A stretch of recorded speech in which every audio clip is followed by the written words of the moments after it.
సావానికి కూడా దగ్గర లేవు సార్ చెరువులు. మళ్ళా అందరం పోయి పడి సావానికి కూడా పట్టాలు గవర్నమెంట్ ఇచ్చిందా? గవర్నమెంట్ ఇచ్చింది కదా. పట్టాలు గవర్నమెంట్ ఇచ్చింది, లేబర్ ఇచ్చింది, 75 గజాలు కొలిచింది, కట్టుకోవాలని చెప్పిర్రు. ఈఆర్ఓలని 3 సార్లు ఎన్క్వైరీ చేపించారు. ఇది బోకర్ సేవని వెళ్ళింది, మీరు కట్టుకోండి, మీకు ధైర్యంగా మేము ఉంటామని మీ ప్రభుత్వంలో చెప్పిర్రు కాబట్టి మేము కట్టుకున్నాము. నల్లా బిల్లు కడుతున్నాము, కరెంటు బిల్లు కడుతున్నాము, ఇంటి పన్ను కడుతున్నాము. అన్ని గంటలకు కూడా మా నుంచి ఏ నష్టం జరిగిందో ఖండించాలి సార్. ఇది మేము ఉన్నాం ఖండించే. మా గవర్నమెంట్ ఉంటే అట్లా కాకుండా మేము ఉంటే మేము ఉంటే ఇంకా 4,000 పెన్షన్ 6,000 అవుతుంది, 2,000 పెన్షన్ 4,000 అవుతుంది. ఇంకా మీకు అన్ని మంచి చేస్తుంది. పాలమూరు పులిబిడ్డ ముఖ్యమంత్రి అన్నాడు, గుడ్డిగుంటల ఇండ్లు కూలగొట్టిపించాడు. పాలమూరు పులిబిడ్డ ముఖ్యమంత్రి అయ్యాడు, మన పాలమూరు బాగుపడతా అని చెప్పిండు సార్. బాగుపడతా అని చెప్పి 8 నెలలు 9 నెలలు పడుతున్నానే తల్లి అన్నట్లు గుడ్డల మీద పడ్డాడు సార్. వచ్చి గుడ్డల మీద పడ్డాడు. అది మా పరిస్థితి. అదే ఇసమో ఇస్తే అయిపోతుంది. ఈ రోడ్ల మీద పడడం కదా సార్. మా పాలమూరు బిడ్డలకు ఇసం ఇస్తున్నారని చెప్పాలి.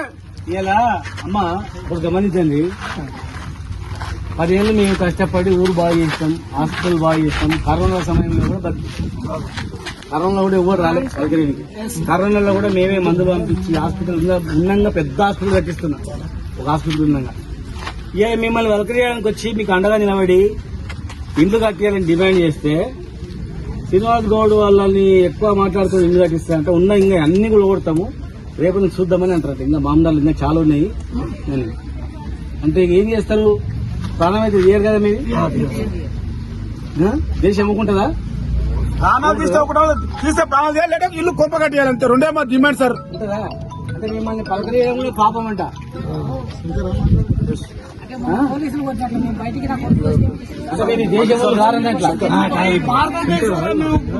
కుట్టోళ్ళపైన కూడా మా దగ్గర మేము మనసులం కావా, మనం ఎదుగొద్దా, మేము గట్టిగా మాట్లాడొద్దా, మా దగ్గర ఓటు తీసుకుంటారు, గెలిపించుకుంటారు.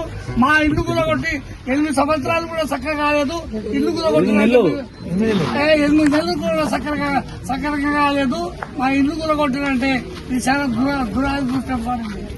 దీన్ని ఎమ్మడే ఖండించి ఈడనే కాదు, పొద్దుగాల పూట హైదరాబాద్ లో కూడా బాగా ఖండించిన, గవర్నమెంట్ కూడా చెప్పిన, మీరు బేషరతుగా వచ్చి ఇలా ఇల్లు కట్టియాలి వాళ్ళకని చెప్పిన, వాళ్ళకి ఏదైనా జరిగితే కూడా మీదే బాధ్యత అని చెప్పిన. ఇప్పుడు ఇంట్లో ఒక ఆమె డెలివరీకి ఉంది, హాస్పిటల్ కు డెలివరీ తీసుకొని నొప్పులు వచ్చిన డెలివరీ తీసుకొని పోయింది. మొత్తం ఇప్పుడు ఆమె డెలివరీకి ఉందన్నా ఈడిసి బయట పడేసి ఇల్లు కూడా కొట్టిండు. ఇలా నొప్పులు వచ్చినాయని హాస్పిటల్ తీసుకొని పోయింది. ఇప్పుడు డెలివరీ అవుతుందని ఇప్పుడు డెలివరీ అయినాక ఆడుకోవాలి. చూడండి ఎంత బాధ చెప్పండి. సరే ఫోన్ చేసి వస్తున్నాం రానిగో. మీరు ఇప్పుడు గిట్లకించి ఎవరైనా 2-3 రూమ్లు ఉన్నోళ్ళు పూలగొట్టలు పక్కన రాత్రి కూడా వర్షం కాలం వరకు దీన్ని జాగించి పండుకునేట్టు చేయండి. 2-3 రోజులు 4 రోజులు గవర్నమెంట్ వాళ్ళు కట్టియకపోతే మేమే ఎవరికైనా యాజ్ వేయించడానికి ఎంత ఖర్చు అవుతుంది, ఎవరైనా దాతలు ఉన్నారా ఏం కథ అనేది మంచి చెడు తలా ఇంత వేసుకొని మహబూబ్నగర్లో పోయి అడుక్కొచ్చైనా సరే మేము ఇంత వేసుకొని మా ఇంత వేసుకొని అందరం మళ్ళీ మీరు కట్టుకునేటట్టు రేపులు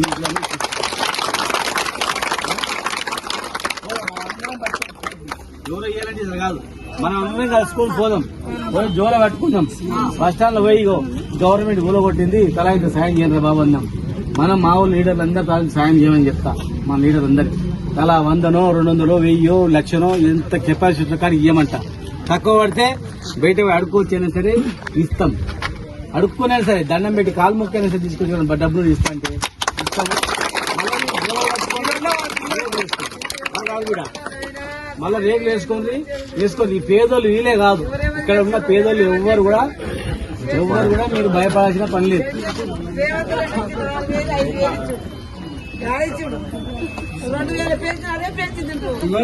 అప్పటివరకు ఇల్లు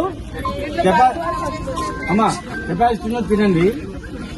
టిఫిన్ ఉదయం మధ్యాహ్నం భోజనము రాత్రి భోజనము వండి పంపిస్తా. నేను మంచి ఒక దగ్గర తినండి, మంచినీళ్ళు పంపిస్తా. నీళ్లు మంచినీళ్లు అన్నం తినండి. ఉదయం టిఫిన్ కూడా పంపిస్తా.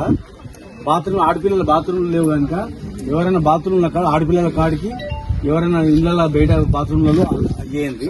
ఎందుకంటే వాళ్ళు ఆడపిల్లలు కదా, స్నానాలు చేయడానికే బాత్రూమ్లకు ఒక బాత్రూమ్ ఇస్తే వాళ్ళు బాత్రూమ్ ఆడుకుంటారు, రాత్రి పూట వండుకుంటారు, పొద్దుగాల పూట వాళ్ళ ఇళ్ల కాడ వాళ్ళు చదువు చేసుకుంటారు.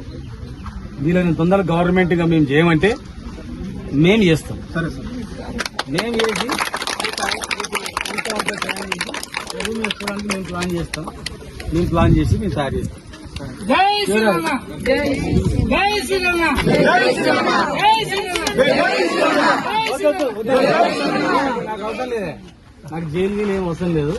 శివరాజ్ మన ఇంజనీర్ని పట్టుకొచ్చి, శ్రీనివాస్ ఇంజనీర్ పట్టుకొచ్చి 75 ఇళ్ళు కూలిపోయిన కాడికి 75 ఇళ్లకు ఒక room single room bathroom, single room bathroom కు ఎన్ని ఇటుకలు అవుతాయి, ఎన్ని రేకులు అవుతాయి ఇవ్వమన్నా. అక్క నీకు పక్క ఇల్లు కట్టించే ముఖం ఇవాళ టెంపరీ ఉండడానికి మేము చేస్తాం అంతే. వాళ్ళు గవర్నమెంట్ చేయకపోతే టెంపరీ ఉండడానికి మేము చేస్తాము. మళ్ళా వాళ్ళు కట్టకపోతే మేము వచ్చి బిల్డింగ్ కట్టిస్తాం, డబుల్ బెడ్ ఇల్లు కట్టిస్తాం.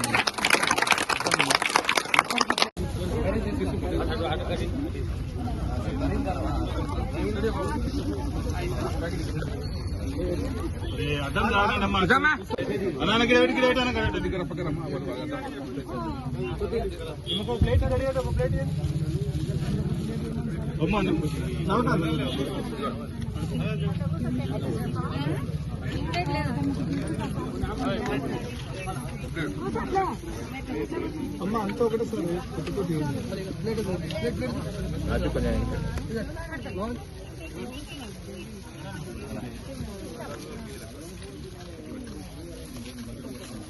సార్, నీళ్ళు కూడా ఇచ్చిపెట్టాను.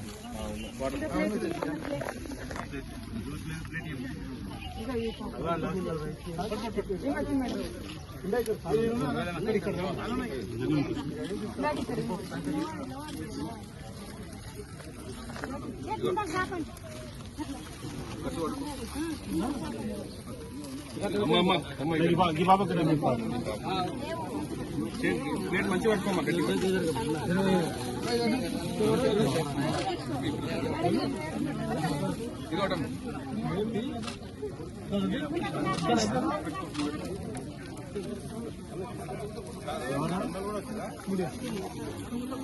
ఆడ మిగిలిన వాళ్ళకి ఇచ్చేద్దాం. ఆడ టెంట్లు వాళ్ళకి ఇద్దాం.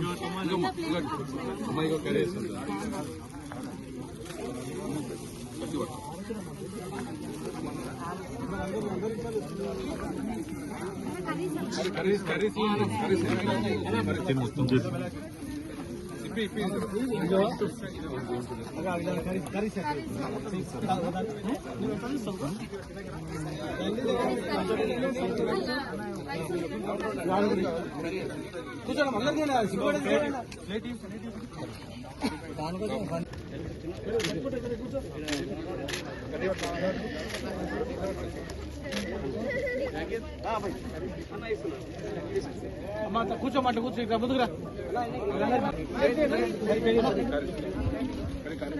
నీకు దమ్మ నీకు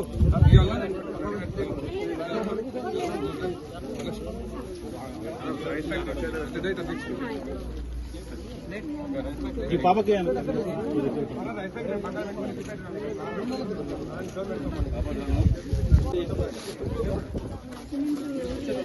సాయి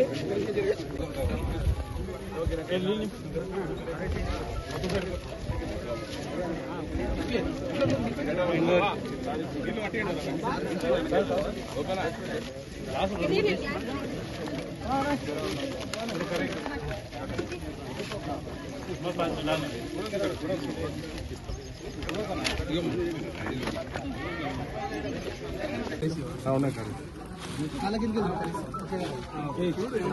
చేద్దాం.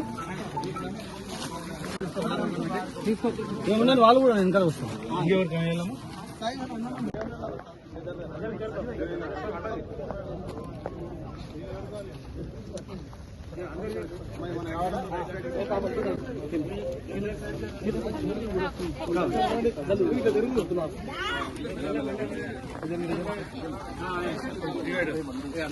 పాప అక్కడ ఒక సైడ్ పోతారా, అక్కడ సైడ్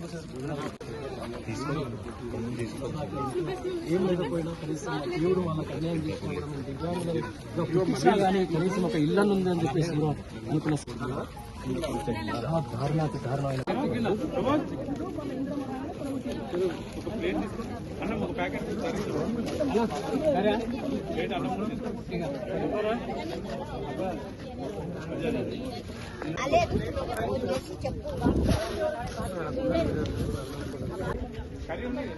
పనిచేసింది ఇక్కడ గుడికెళ్ళి రాని కదా ముఖాలను చూసిన తర్వాత వాళ్ళు అడిగే ప్రశ్నలకు సమాధానం ఉంటుందా అనేది కూడా ఒకసారి మనం ఆలోచించాల్సి వస్తుంది. వీళ్ళందరూ కూడా